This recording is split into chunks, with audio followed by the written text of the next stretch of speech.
This program is brought to you by Emory University.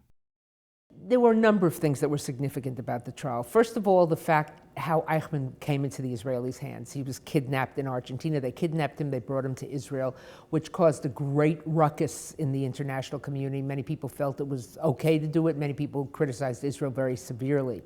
The trial really galvanized the attention of the world.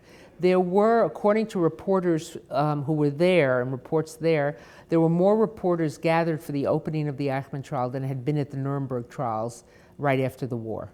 This was the trial by the victims of one of the perpetrators. And that gave it a great deal of importance and gravitas in the eyes of the world. We knew about the nature of evil before the Eichmann trial, but the Eichmann trial also called it into the spotlight. Here was a man who didn't look very different from you or me. In fact, he looked sort of innocuous when they brought him into the glass booth. And it caused people to sit up and take notice and sort of see the perpetrator and understand that you can't say the perpetrator is other. The perpetrator could be us. And then you have to ask, what makes it possible for a seemingly normal person to become the doer of such evil? According to Israeli law, judges are not, if they find someone guilty, are not obligated to give the maximum sentence. They can give any sentence up to the maximum.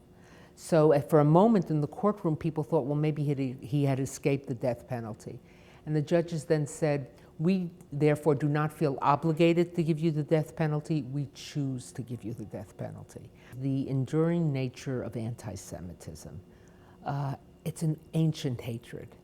And it led people in what was considered the most forward-thinking, the most accomplished, one of the most cultured countries in all of Europe, in the heart of Christian Europe, to do this kind of thing. If that's possible, anything is possible. This is the 50th anniversary of the trial, and I think it's important to remember what happened in the trial, even if it wasn't the 50th anniversary. But this trial put the human face on the nature of suffering.